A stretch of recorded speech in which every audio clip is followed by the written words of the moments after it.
Let's Talk About It, the podcast brought to you by Stewart's Passion. I am your host, Tony, and today's guest is Bradley Clark, What's the up, Kentucky everybody? Cannabis. How you doing today? Man, Tony, I'm doing awesome. I'm doing awesome. It's a pleasure. It's an honor to be here talking in front of you and your audience, everybody out there, Kentucky Cannabis Nation. Like you said, I'm Brad Clark with Kentucky Cannabis Law Group. I'll shut up. I think you got. I'm stepping on your toes. I apologize, Tony. We are talking today with an attorney who is a specialist, specializes in cannabis law, graduating from Washington University, 15 years of experience, receiving the University of Kentucky Law's Young Professional Award in 2017. He received Kentucky's Bar Association Outstanding Young Lawyers Award in 2018. He manages the Kentucky Cannabis Law Group and began his legal career as staff attorney and capital defender. So you got a lot under your belt, sir. Well, I mean, I've been hungry. What can I say? What motivated you to become a lawyer? Like just growing up, just seeing people treated different, right? Was a lot of it. And we were all told these. You in school you watch 12 Angry Men, you read To Kill a Mockingbird, and like you just see those characters, right? And you see the justice system, and you're like, I want to be a part of that, right? I want to help people, and like I've always been a fan of the underdog. I've always been a fan of lost causes.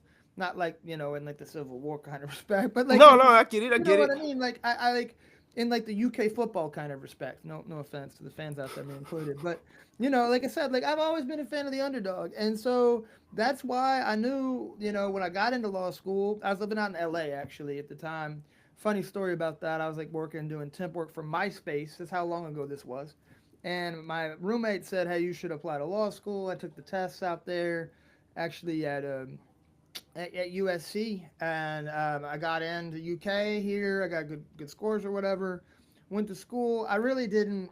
I mean, I liked some of the people, but I didn't exactly jive with like the corporate people, or particularly. I mean, really more the corporate people actually than like the insurance defense company people, that kind of thing. People trying to prevent people from getting coverage for healthcare and things like that. But what I found that I really liked was I did the public defender externship. I guess it would be between my second and third year of law school. I met some people there, and I saw just how hands on it was, and how instead of like helping companies, in like ways that you don't necessarily want to control, you're helping people because, no matter who somebody is, they got somebody that loves them, right? Even the worst person, right? You can think of, their mom probably loves them, or somebody probably loves them, and like everybody's got something about them.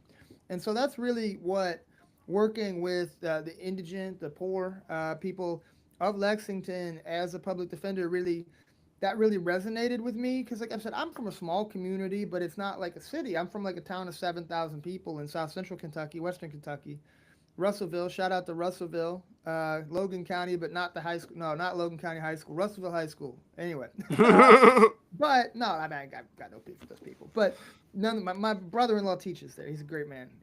Anyway, so what I'm saying is though, like I was just a different environment. Like going from somewhere like that, then living in St. Louis, living in LA, coming back to Kentucky, but on the big city side, it just exposed me to so many things. And I think that part of being a lawyer and part of just being a good citizen is getting out there and talking to people that are different than you, right? On Okay. some level. And so I think there's this quote that Thoreau, I'm not gonna get into Thoreau, but in Walden he talks about how when you're at home, you should live as though you're on vacation, as though you're traveling, right?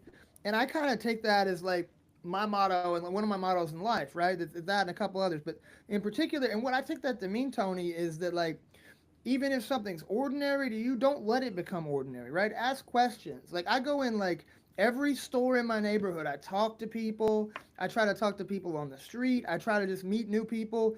And basically, I was probably pretty down and out. It was my second year of law school. I had a good friend who was just an eternal optimist, and now is like the county judge executive of a county around here. I'm not going to name names, but Yeah.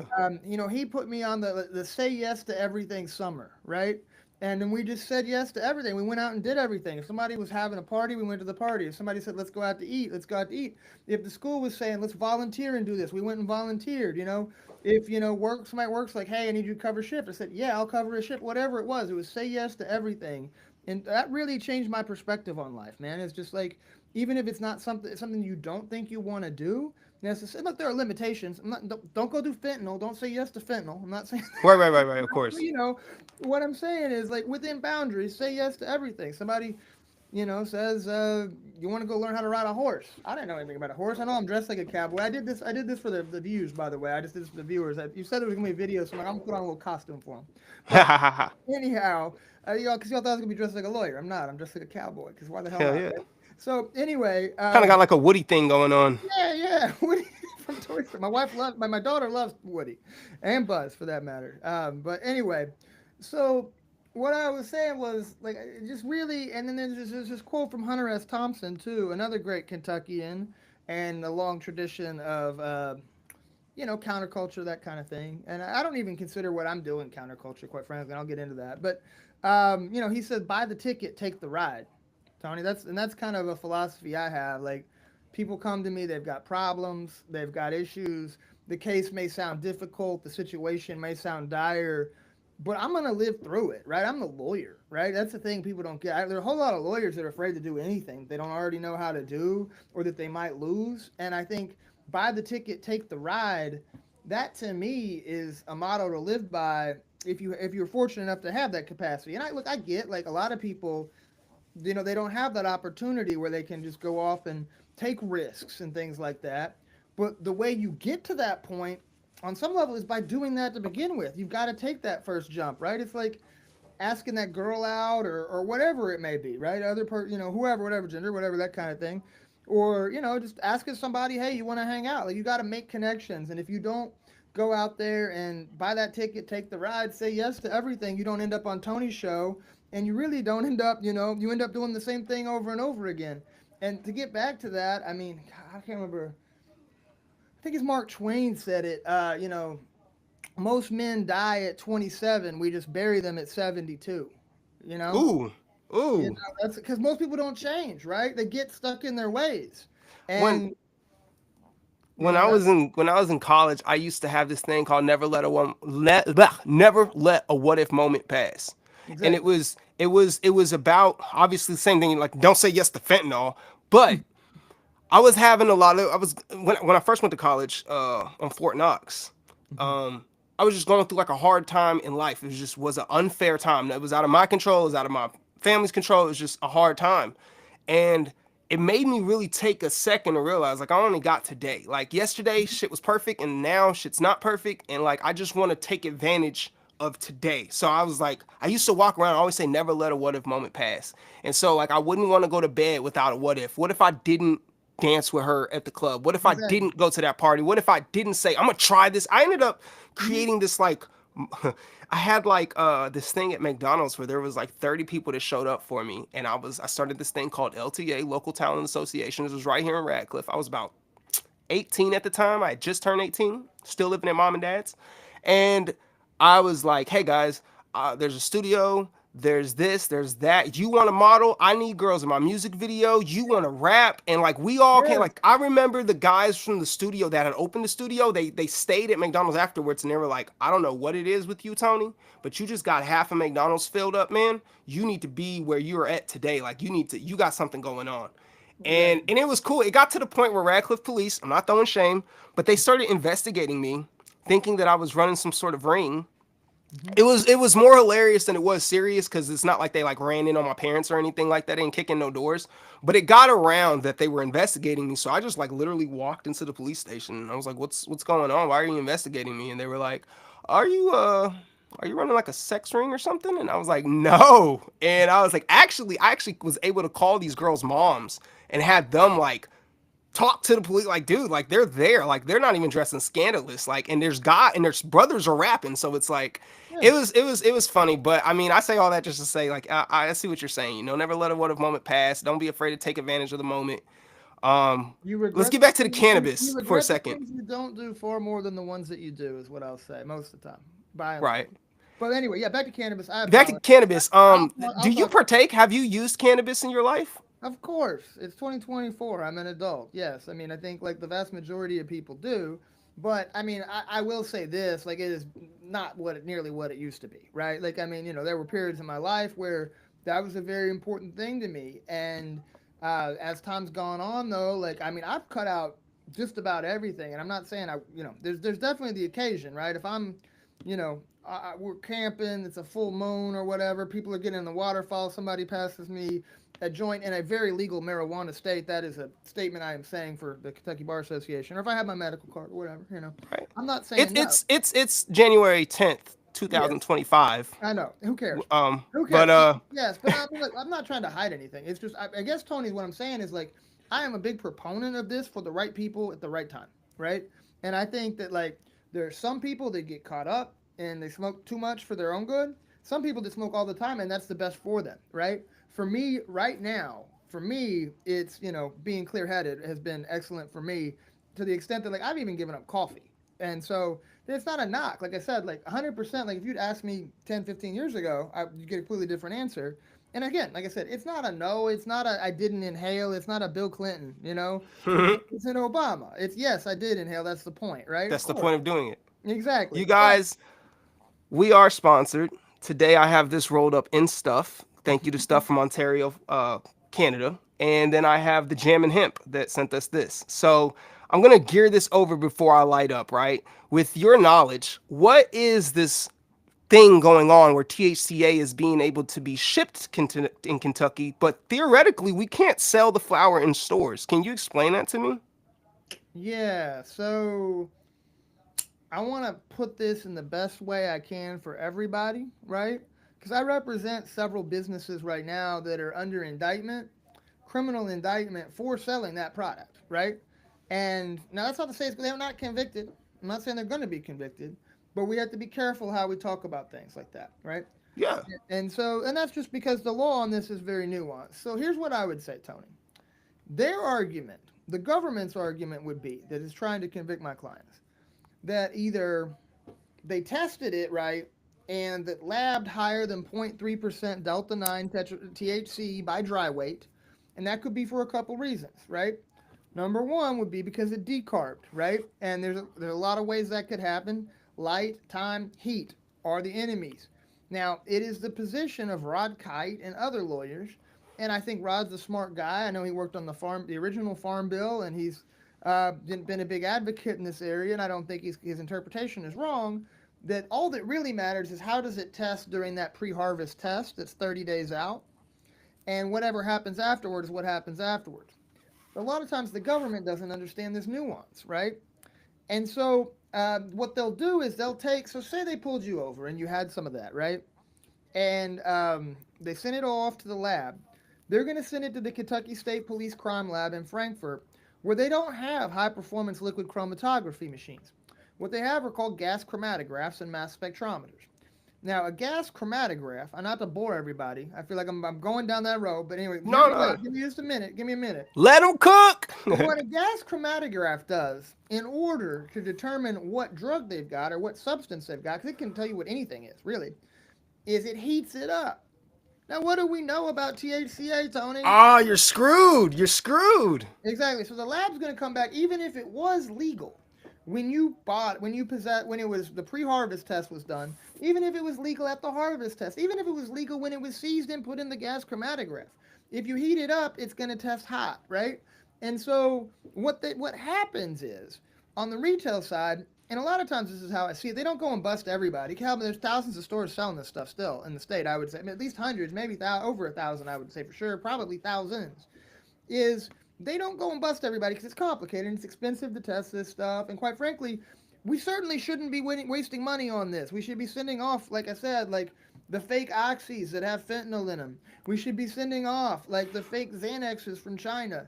We should be sending off the murder weapons. We should be sending off the rape kits. We shouldn't be sending this shit. But anyway, can I say that? I'm sure I can say that. Anyway, the point is, if you got a law enforcement agency, and like I said, they don't really care about this either. I mean, some of my clients are law enforcement officers, right? They don't, by and large, they don't care anymore either. They know this is the way things are going, but they get a call, right? This is how it always goes down. Some kid at school falls out because they hit a THCP vape at school or something in high school, right? Or something stupid. Jesus.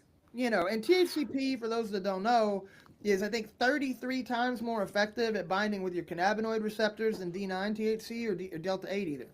And so it's a very potent. I'm not going to say it's going to get you. Don't go out and get some because you're like, oh, I'm going to get 33 times as high. That's not the case either. but it's actually natural molecule. It's found in minuscule amounts in traditional marijuana.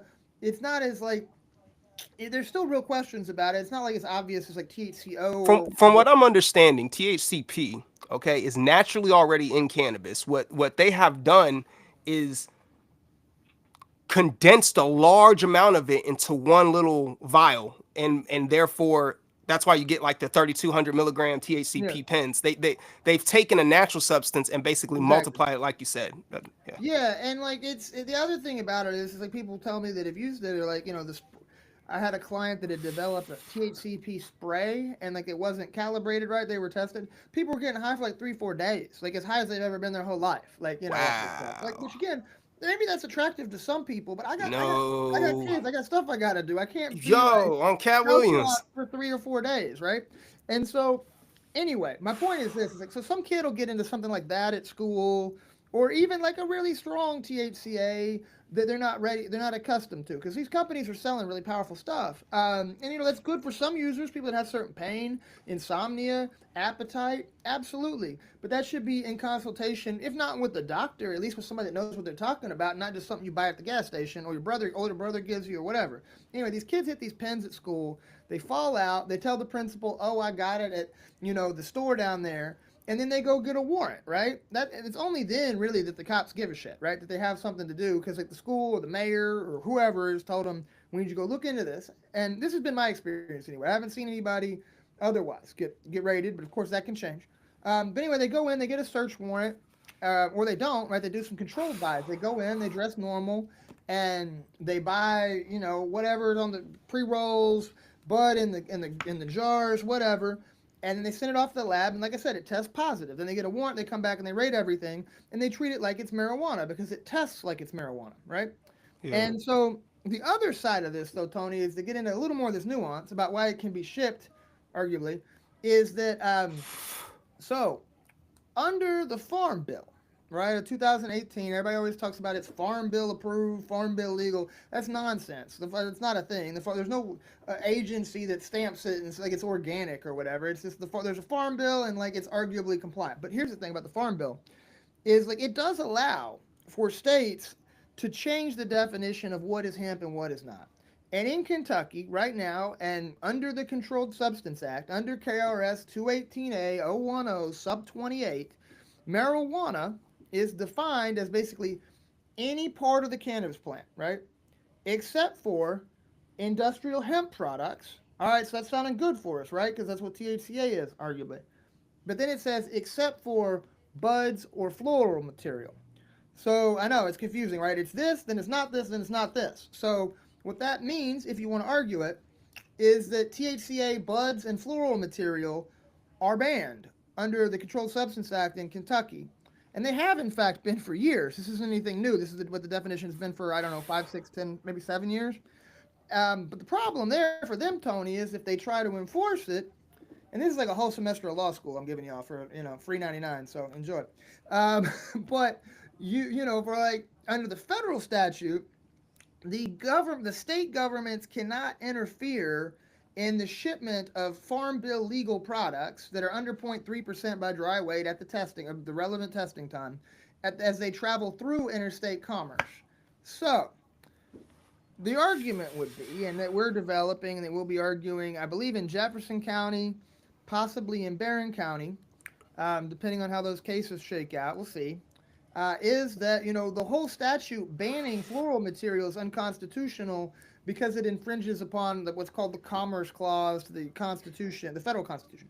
So anyway, it's a big gray area. What I will say is I advise a lot of these people that sell this stuff, and really here's the answer: is would I personally sell it? No, I would not because I don't need the money. But I understand people are going to because they got businesses, they got employees, they got mouths to feed. If they are, there are certain things they can do to be smart about it. And there's a list of approved products that the Cabinet for Health and Family Services on the state level has put out through the Department of Public Health. There's a health inspector by the name of Troy Wilkerson at the DPH. Used to be a food inspector and he got drafted to do all this, who was very helpful and will tell you exactly what Delta products, what THCA products can you sell that are legal in Kentucky. Now, that said, no flower products are under that regulation. But has anybody that I'm aware of been charged on an individual capacity for possessing THCA flower in original packaging? No, I'm not aware of any case like that. If anybody out there has heard of one, let me know. I'd love to know about it. But again, like I said, I can't advise my clients to break the law. It's the same thing like a doctor can do no harm, right? They're not supposed to intentionally do any harm. I can't advise my clients to break the law. I don't do it. I tell them, like, look, right now, the way this is written is that you can't do it, but that law itself may be unconstitutional, and we're challenging it right now. I think we're right as to how far that goes. There's a lot left to happen, and I mean, we're seeing this on the same level right now with vapes too. I mean, vapes are all but illegal too under House Bill 11. That happened on January 1st, and I don't want to. Tony, you got some questions for me? I'll shush, but that's it in a nutshell. Is and what direction it goes, how does this develop? I think we'll know more as the year passes on, and that's what I can say for now. But again, like I It's think complicated, right? it's complicated. Nobody should go to jail for it. Quite frankly, the cops don't want to put them in. The cops I talk to don't want to put people in jail for it. They But got bigger fish to fry. yeah, they got bigger fish to fry. But so, like, if you do own one of these stores and you don't listen to me and you do sell this stuff, make sure you ID everybody.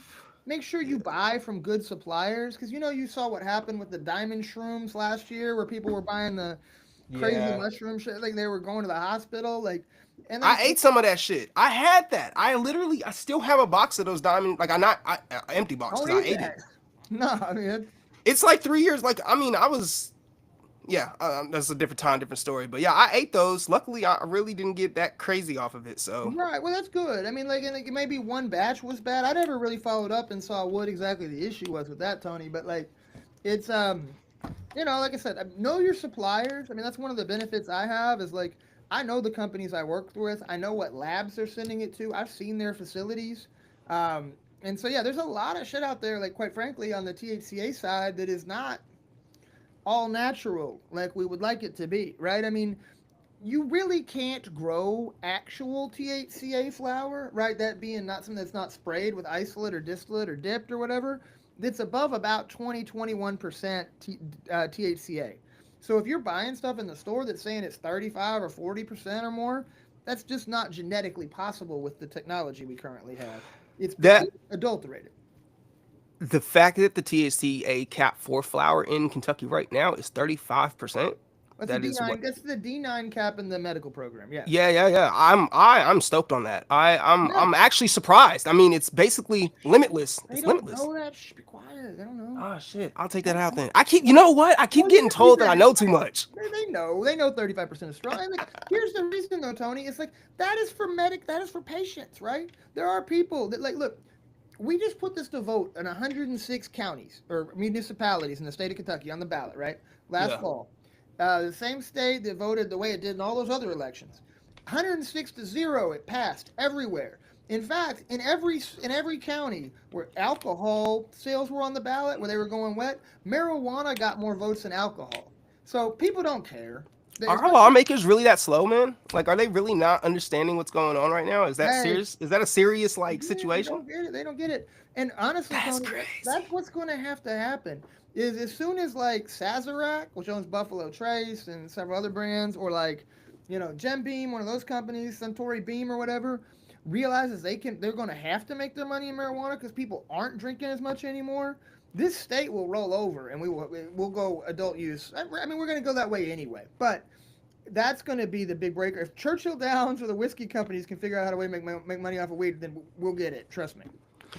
It's we're now in 2025, guys. For those that's listening, y'all know that I've given you my story on how cannabis came into my life. Can you tell me how cannabis came into your life and really how your family, and you can conclude on how your family is either supporting you or how they're taking on cannabis. How was that? How was Um, cannabis in your household growing up? Let me say it like I that. mean, like, look, I mean, I'm happy to talk about things I did, but I'm not gonna put my parents in a spot, like I said, like, but I mean, look, I would say this is like, their kids, grew up in the '70s, right? I'm an '80s kid, right?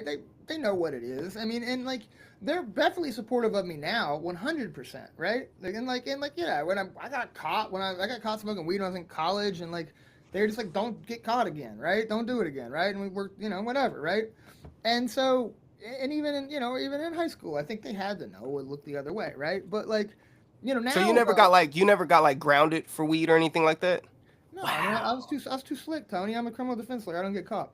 But I see what you're saying. nah, I mean, like, I think I did, and I think it was just to them. They were like, it's not that big a deal. It's not worth us having a rift in our It relationship. was a huge deal in my house. It was a Yeah, huge deal in I mine. know it is for a lot of people, and like, I get it, cause like I said, like, I think marijuana is a great thing for the right person at the right time. You know what I'm saying? But that doesn't mean that I think it's right for everybody all the time either. And so I think that like people like obviously you benefit from it. I know guys that like do like all day, every day, and they are that is their highest performance level. And like just for me, like honestly, like I don't drink anymore. Like I said, I don't drink coffee even. Like it's just been like just different and alive and like a different. And I feel like sometimes like if you've been on a long enough run, right, with substances or whatever, if just and I got off all the medications and shit I was on too. If you You just got go, high on life. sometimes yeah, it's just so different. Just being completely straight, like that it's almost like being high on life. Like you're right, and like that I'll be up, be a year in February since I had any alcohol or any prescription medication Hell or yeah, coffee man. or Congrats. coffee. And Hell so, yeah. and like I said, I mean, there's been some THC. I get clients that send me products, I got to test them, that kind of thing. But again, like I'm not like a daily user or anything. I honestly forgot what year I quit cigarettes because it wasn't about a timing thing for me. But I know I quit when I started working at Wendy's. So it's been at Yeah, least 2.5, 3.5 years since I've smoked a cigarette. yeah, Oh, like I'm lying. I smoked a cigarette in 2023 when I got in a car wreck and I got T-boned. I smoked for about, I probably smoked a total of like 11 cigarettes. That was to help me get back to sleep. It was weird. man, yeah, I mean, like, look, everybody, like I said, like that's what I'm saying. Like, I think even anything, like even like fentanyl, right? Like, I mean, maybe like they use it for surgery, right? Like, I think every Don't they substance. use like a different grade of fentanyl though in the hospital than what's Well, going around in sure, the than the stuff streets? they make in China and then ship to Mexico and all that shit, and then pressing the pills. But I mean, my point is this: is like even like big advocates of psychedelics, right? Like nobody's saying you should drink ayahuasca instead of water, right? Like the point is like setting, right amount, right person, right time, and it's different for everybody. And ultimately, I think like again, like I talked about originally, it's like we need to talk to people that are different than us and tolerate, what they're going to do. And I think that that's what this is really about to me about marijuana legalization is nobody should go to jail for this. People should have access to it.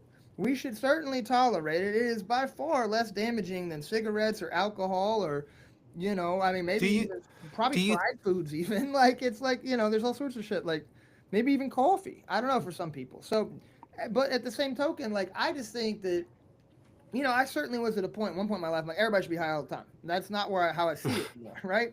I think that, like, there's everybody has to figure out their own personality, their own self, their own identity, and find that best version of them. And for some people, it's daily use, and for other people, it's occasional, and I'm sure for some people, it's not at all. And so I think that that's just being tolerant, right?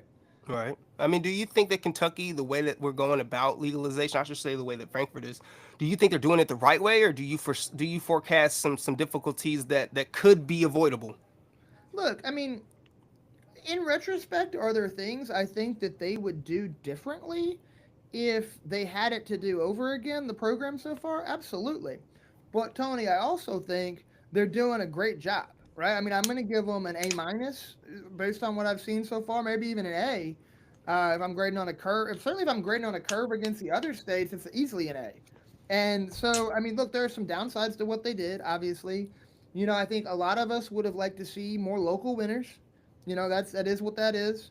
How I many don't. of the local winners though would have been able to completely own it, like in financially, right? How many Kentucky businesses could have not only won the lottery, not only maybe even survived the first quarter, but have enough to take a loss if there is a loss? Like how much money was there when the winners were able to secure it due to how many applications they put in? Some people that Yeah, put in 2 applications, that's all the money that they had. They had no money yeah, no. to really run afterwards. You know what I'm saying? Like so I don't know. I had a conversation with somebody the other day, and they had me thinking. Was this more about holding the lottery first, just to, or holding the license to benefit off the sale, or was there really a game plan behind Kentucky businesses, and it's like, Well, I don't know. I can answer that, Tony. I have a pretty good. I mean, look. I can't read their minds over at the regulators, but I talk to them all the time. I talk to them on Wednesday, and I'm going to be in Frankfurt with them all day on Tuesday. And I think that they're, like I said, high charactered people that like understand the product. I'll say that, and they want it to succeed here, right? Right. And as far as why they picked the lottery, I think we all get back into this rooting for like Kentucky cannabis side, but really who should we be really rooting for? Who do we really care about? The patients, right? If Okay. this this is a medical program, we want to get medical marijuana to the patients to start, right? And so they picked a lottery, not because they think it's the best system. It's certainly not. Like on an objective level, on like if we're scoring people, randomness is never better, right? Then I mean, you could put 10 people in a room to say we're going to grade how good of a cook you are, and you could come up with 10 different criteria about how does it taste, how does it smell, how does it look, right? And no matter which 10 people you pick, we're going to all agree all 10 of those systems are better than rolling random dice and just picking somebody, right? Because there's going to be some sense to it, right? The Mm-hmm. reason they picked the lottery is because they didn't want to get sued. It's really that simple. And if they'd gone through and they'd started grading people and saying like, "Oh, I'm gonna give you 2 points because you got, a cool logo, and like 5 points because you got 3 security cameras instead of two, and 6 points because you've got this many parking spaces and this one only has this many parking spaces," you're gonna just end up in a bunch of lawsuits about, well, I should have got the license because even though he has more parking spaces than I do, I have, I have a degree in agriculture. And like, how do you weigh shit like that, right? In any Mm. way that's consistent and fair. And so what they said was the most important thing to us, is how I see it, is that we get these products on the shelves and to the patients, right?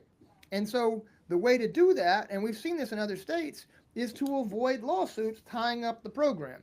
And the best way to do that was the way they did it, which is a lottery. And they were smart, and I've been saying this from the beginning, without alternates. Because right now, if I don't get picked in the lottery, I don't have any standing, what's called standing in the law world, basically, to sue the regulators because I didn't get picked. 'Cause I don't know that I would have been, right? How do you argue that, like, even if somebody that did get picked, for example, lied on their application, did something illegal, whatever, how do you come around and argue, and therefore I should get a license when there were 3,998 other people in the pot, right? You can't. So again, like, I love Kentucky. I'm from Kentucky. I was born in Kentucky. I have spent the vast majority of my life in Kentucky. I want to see Kentucky win. I have clients. I have winning clients that are Kentucky born, Kentucky operators, long term Kentucky, families, things like that are going to be competing in this. I also represent companies from the West Coast. I represent companies from the East Coast, down south, up north, everywhere, right? Midwest. I talk to everybody. And you're absolutely right, though, too. Like, on some level, like, here's the other analogy I give for the people like, oh, it should have been biased toward Kentucky. Well, that would have definitely been a lawsuit and one we would have lost that would have caused us to have to probably redo the whole thing. We talked about the Commerce Clause earlier. There's this case out of Tennessee, out of the Supreme Court of the United States about Total Wine in Tennessee, which essentially said this county in Tennessee couldn't discriminate against liquor licensees based on where they were from. It's a little more complicated than that, but basically our understanding of the Dormant Commerce Clause is, at a not very simplified level, is you can't discriminate against a business based on what state they're from, right? And so if we'd put in any sort of roadblocks like that, we were going to get sued. I didn't decide this, but the regulators, and so they were smart. They're like, we want to get what's important to us, get the products on the shelf, get them to the patients, get the patients treatment. Because it's a medical program, it's not recreational. We're not there yet. This is how we get there, but we're not there yet. And so, in any event, like I said, like I think that again, A minus. There are things they could have done a little differently, but and that's just a straight up like on knowing what they know now. But if you compare it to like several states, it's been tied up for years. Them getting things off the ground. Like even Ohio, they passed rec a while ago. New York has been a disaster, and that's New York, right? And so this is Kentucky. We're doing things on a limited basis to start because it is Kentucky. But they want to get the program under their feet, off the ground. They want to get everybody up and running, and then they're going to expand, and then it's going to get bigger, and there'll be more grow, and there'll be more opportunities. And again, like people are going to have to hire people in the communities to come grow this stuff. You can't grow weed over the internet, right? You got to go in and actually work with it. So, like I said, I'm with you. I come down with you in that, like, I think they did a good job. And do I wish there was some other way where what I really wish, Tony, is we legalized it 10 years ago, right? And Hmm. then, the Crescos and the Curaleafs of the world would be from Lexington, Louisville, and Radcliffe, and Bowling Green, and Hoptown, and wherever, right? As opposed to from Denver and, Pennsylvania, I think, but yeah, Crescos, but like all over the country, right? If we had been earlier to this, if the legislature had gotten out of the way, because I think people would have voted for this 10 years ago, if they'd let us actually be heard, and they didn't. So it is what it is. But here we are. At least we beat Tennessee and Indiana at something, so I like that. We Uh, did. it is there is that. Um, but no, I mean, again, like I get the criticism, I understand the heat, but I think that when people and like, look, I mean, I've had people be very angry, and then I just explain all this to them, and they're like, "Oh, now I see it, right? Now I get it." And one other thing I'd say is just to put this back, and I think this is what your point was, is that if you had two people come apply for a job at your company that you owned, right? And one of they had the same grades in school, they went to the same school, but one of them had been in the industry doing that job for 10 years and was successful, and the other one just got out of school, who are you going to hire? The one Right? that put the time in. Yeah, the one that's got experience, right? And that's the reality. Is like these out of state companies, they do have experience. We don't, because we sat on our hands and didn't do anything for over a decade as this happened nationwide. So I mean, you're right to be mad at somebody, and it's the legislature. But I mean, then again, they're doing everything they can now to move forward. So it's at some level, we're mad at people that are gone. So I mean, like I said, we just got to move forward with the way things are, the best we can. And like I said, the team at OMC, Office of Medical Cannabis, I think has been excellent. And I'm sure that like I could sit here and nitpick, but I think a lot of the things I would say, they'd be like, yeah, we wish you'd done that too. It's our first time doing it. So I'm not mad at them. Did you get a chance to read the blog I sent you? About the act, the people getting to grow their own and that kind of thing. Yeah, yeah, I'm all for it. Like I said, like I'm not talking from behalf of my clients. This is Brad Clark, the individual, right? I think that marijuana, and that's the other thing. Like when you asked me about THCA, I'm like, I personally like, I think that I don't know what all's in all that. Like I don't know the methodologies. I haven't seen the labs. If you call up the people at KCA Labs and they've run it through their machine and they're cool with it, maybe I'm cool with it. But like the thing about marijuana is we got thousands and thousands of years of use of this, relatively safe across the whole world, multiple cultures. I really want to see a movement, quite frankly, Tony, to go back to these what they call landrace strains, right? Like these like naturally occurring Yeah, yeah. um, Mother Earth's, yeah, Mother like you Earth just said, medicine. natural occurring. Yeah. Yeah. As opposed to this, I mean, look, I get it. Like people love the like crazy purple and like, beautiful floral, things that are out there. But to me, like I think if you got to hit it one more time, who cares, right? Right? Like I mean, Man, so that's kind of the point, right? Is it's fun. or roll a fatter one. Yeah, roll the fatter one, exactly. So I mean, like I get it, like why people like to see all that genetics and the high test and stuff like that, but I mean, we got liquor and we got beer, right, too. And that's the other thing. And I think that I hope the industry really comes back around to realizing that is like some of these products are just too powerful for the mainstream, everyday, not everyday consumer. We need something for everybody, too. And I don't want to say it's like alcohol because it's not. It's a whole different thing, right? But like on the same, going back to coffee, for instance, right? Like there's like you get the shitty Folgers drip coffee in your budget hotel, right? That you make there with the crystal, the Folgers. It's fine, whatever. I drink it. I'm cool with it. But then you could go have like a double cold brew or 3-shot espresso and knock you. I'll be cracked out, right? The point is like the industry I think could do a better job at not just engaging the enthusiasts, but making products for everybody. And Mm. that's all to get back to your point is like, should people be able to grow it? I think so. I do. I think people should be able to grow their own, roll their own. I hope we end up there. It's a plant. It's a Yeah. plant, right? And it's a naturally occurring plant that is like evolved with us over time, as a culture. Maybe not in this culture of the United States, but though it's always been in the background. I mean, hell, I was wearing a Charlie Parker shirt earlier. I'm a big jazz head. So, All right. um, that's part of our culture, everything going back. So, my point is this is like, I agree. Some of my clients, I'm sure, that want to sell it to you. I mean, they probably don't care either. A lot of them, like, because what they're going to do is going to be different than what a lot of the homegrower people are going to do. Just because I can make sourdough bread doesn't mean I'm not going to go to the store and buy a loaf to make sandwiches for my kids. Exactly. Yeah. Just because I can make a pizza doesn't mean I don't want to occasionally call Domino's, right? Like, there's room for everybody in this, and certainly I'm all about freedoms, Tony. And like, I think, until they step on somebody else, I'm all about giving people freedom. I wanna go into the part where you are a lawyer, you have a business. Let's say now that medical cannabis is going to take off, I wanted to do something like start a delivery service.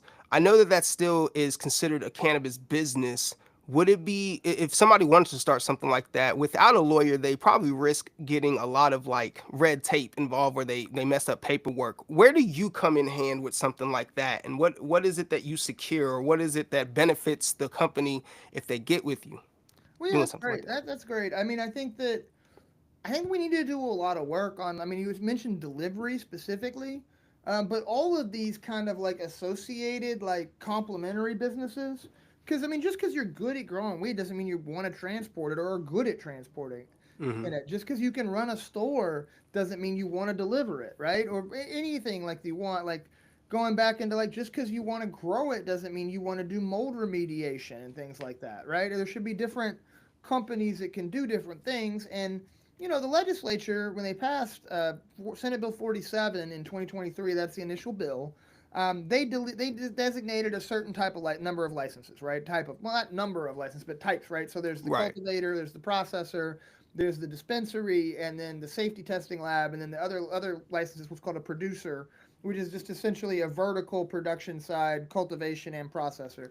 Right. But There's no transport license there's yet. no transport license. I think they need to look at that. I think they should have that independently. Now, technically, if you are a licensee, you can contract with other individuals under your license to provide transport, but they haven't fleshed that out a lot yet. And I'll be honest, I think the regulators will go back and they'll try to. I want to talk to Sam at OMC about that, or Nick, or any of them, really, about what their plans are this session. Because the legislature just got in on Tuesday. What, Tuesday? Yeah, it was Tuesday when it started. There's new bills flying out every day. I suspect we'll see some cleanup on some of this. I know we've done a lot of work across the industry to try to get everybody on the same page about expanding the definition of canopy, so we can grow more, because it's really the amount that we're going to be allowed to grow to start is very little. It's very small. And I hate to tell you listeners that, but that's the truth. Is there's a good chance I could be back on this show a year from today, and you might be like, "Where's it at?" And I'm just like I said, it's not. No No, way. there's going to be some. Don't get me wrong, but it's going to be like like the PlayStation when it comes out, or like the whatever the hot toy is for Christmas, like for a while. Hold on. When do you think that? When do you? Let me ask you. When do you think, Brad, that the? When would you expect the stores to open? I think there'll be a store that cuts ribbon probably in May or June or August The summertime? You want to this say the summer. summer? Yeah, because I mean, Okay. nobody that I'm aware of has the certificate yet to even begin operations, and you've got 30 days after you get that before you can even start growing. So just do the math on that, right? Even if somebody got one yesterday, right? 30 days from now they could start growing. That puts us, by the time it's cured and processed and Yeah. everything, we're in May or June or July already, and that's if things go well. And that's going to be, remember, we've only licensed 115,000 square feet of growth statewide. Okay? That's not that much. I know it sounds like a lot, but we did the math at one point. I think if things go really well, that works out to less than 1,000 pounds per store per year, based on what we've currently licensed. Because we've licensed 48 stores, and I think it's about 40,000 pounds is what we were able to come up with, give or take. So it's less than 1,000 pounds in the first year per store, which again, 1,000 pounds of weed sounds like a lot, but no, No, it's not. it's not. Even if they sell them all in eighths, which I see a lot of dispensaries starting to do, where you can't even get. You either get it by the gram or you get it by the eighth, and you got Mhm. to buy it all in eighths. I've seen a lot. I go to Michigan every now and then, and Sure. you just see different changes over a while. So no, I mean, I what I would tell people when they call me, because I get these calls, Tony. They're like, "Where do I go get my card?" I'm like, don't even bother right now. What you need to do is follow the existing executive order, get a letter from your doctor identifying that you have one of those conditions, and then now, thankfully, you can go to Ohio if you're willing to pay the taxes on rec, or Illinois if you're willing to pay crazy taxes on rec, or you Go to can do what Michigan. Tony suggested, drive all the way up to Michigan and get weed at prices I don't even understand. I don't know how they make any money up there, but nonetheless, it is what it is. And yeah, just operate under the existing Bashir executive order, not under the medical card system. Not now. There's no reason. Like I said, and that's you asked me when I think there's going to be stores open. I said maybe June if we're lucky, August. But when do I think you're going to be able to walk in and find what you want? It could be this time next year. Nobody wants to hear that, and it's not going to be my fault, and it's not the regulator's fault, and it's not really my client's fault either. It's just the nature of getting one of these things off the ground, right? This is a whole Mm. new product. I can't even think of an analogy like this. Like it's like I don't know. I mean, like Tesla still doesn't even have a dealership in Kentucky, right? Like that's a new product, electric cars, right? And so to expect us to go from having this everywhere and widely available from 0 to 100, like on immediately, is just not realistic when we can't bring it in from out of state because of the law. And so I know everybody wants to. Hell, I mean, if you got a license, you want to sell weed, right? You got a monopoly in your county to sell marijuana legally. You want to sell as much as you can while you can. Nobody's not trying. It's Yeah. just a matter of it is complicated, and they know that they have not licensed enough grow, and they're going to work on it. But they wanted to start slow, see, learn from it and improve, right? And so again, like I said, like I think they probably wish they had licensed more, but they can fix it too. I mean, I think that we'll hear something relatively soon about letting the licensed growers expand or apply for more or other Hopefully they'll let us grow at home. I hear a lot of that. people say they don't want it, they don't want to talk about it, or they don't want people to hear that kind of talk or that kind of conversation because I've had all kinds of reasons why this type of conversation shouldn't go on, that we should be allowed to grow. But I don't see the tug of war in it. I don't. I just see that either we have the access to it, equal access, or we don't. But I don't I know we're short on time now. No, Um you're good. Yeah, I gotta get off just a second. But like I said, like no, I mean, look, I'm all for access, right? Like, on some level, on a personal level. Like, don't I mean, might I argue otherwise in court or whatever because my client's paying to me too. That's part of my job. Nobody gets mad at Darth Vader. Nobody's mad at James Earl Jones for trying to kill Luke Skywalker, right? It's his job. It's for James Earl Jones to get up there and read the lines or whoever, right? The that's Darth Vader. The point is, but at the end of the day, he goes home. He's got his own opinions, right? In my own opinion, in my own personal capacity, and I could be wrong. This is my opinion. Is that I think that access is the most important thing to this to me, and I think that there's plenty of people that want to consume these products, and there's plenty of room for people to have premium lab tested, especially on the because nobody's at home making their own vape cartridges. I mean, people are, but like it's a pretty small group, or making their own gummies. There might be people that are harvesting and making brownies and butter and things like that, and that's all positive with trim. I think that's great, but there's still going to be people that are like they want that. I love this product that's made by a company, and I'm not paid to say this. They're not a client. I think it's a great idea. Is WIMS, WIMS? Have you seen these, Tony? I have not. So what they are, they're a little expensive for what they are, but they're basically like little packets, and they're 4 milligrams of D9 THC from hemp. That you can just like keep in your wallet or your pocket if you're out somewhere, you're at a bar with somebody, with your friends, you don't drink alcohol, or maybe you want both. I don't know. You get like a tonic water, a club soda, some other drink. You just pop it in there. It's a little stirred up. You got a 4 milligram drink. It's a beautiful thing. And so like stuff like that, people aren't gonna make that at home. It is what it is, right? And the people that want to grow at home and make the things at home, that's not for them anyway. That's not what they want. Especially patients, people that are really disabled, people that are truly sick and need access for medical reasons. Absolutely not. And so, like I said, I think that again, like nobody, there's all sorts of market incentives here for us to get our prices as low as possible so we get as many consumers as possible, as quickly as possible. And there's no tax on medical products in the state of Kentucky. Mm-hmm. So I think that people that think that there's some sort of weird like incentive for us that we're gaming it or anything like that, that's not the case. It's just a matter of spending millions of dollars to build some of these facilities. You build a 25,000 square foot state of the art grow, and so go run the numbers on that, see what it costs. I mean, you got to make your money back, right? Yeah. And in order to attract good actors to the state, we have to have a system where they think they can get paid back, and so we have to limit it on some level because we don't want people just shoveling stuff out the back door to the black market. We don't want, cartels or whatever groups getting a hold of the supply and selling it and diverting it from patients, number one, but then number two, outside when we do go to an adult use model, there will be taxes, almost certainly. There has been everywhere else. If it's not homegrown, we want that tax revenue on some level because again, like I said, like it's not that marijuana like is like You saying they want a tax revenue on homegrown? no, I'm saying they won't. I'm saying that's Oh, I was like, that's crazy. no. What I'm saying is like right now, while we don't have home grow, right? They Mm-hmm. don't want stuff getting sent out the back door. They don't want gray market, black market stuff being grown in the licensed Yeah, system. yeah, yeah. I get what you're Yeah. saying now. Because they want to reap. They either want it to go to patients. That's noble. That's good. Or they want to get some of those tax benefits to offset the HAP programs. So, like I said, I mean, there's a limited number of people that really do get physically addicted to marijuana or psychologically addicted and can't quit. I mean, most people I know can pick it up and put it down, right? But there Mm-hmm. are people out there, and like again, like I think like the gateway drug stuff is way overplayed. But on the same level, like the more we can have resources as a society to help people deal with addiction issues, whether it be opioids or meth or gambling or whatever, right? That money's got to come from somewhere. And realistically, when we get to an efficient, effective market, marijuana is so cheap anyway to produce at scale. That's maybe a source of where it should be. I mean, to offset some of the downsides, right? Because, like I said, I think that marijuana is great for a lot of people a lot of the time, but not for everybody all the time. And Yeah. especially people that have underlying mental health issues, helping with treatment for those kinds of things. And really, at the end of the day, Tony, if we got to pay a little bit of tax to get a little bit of freedom, it's better than the current situation right now, in my point. I know a lot of people are revolutionaries, want to burn it down.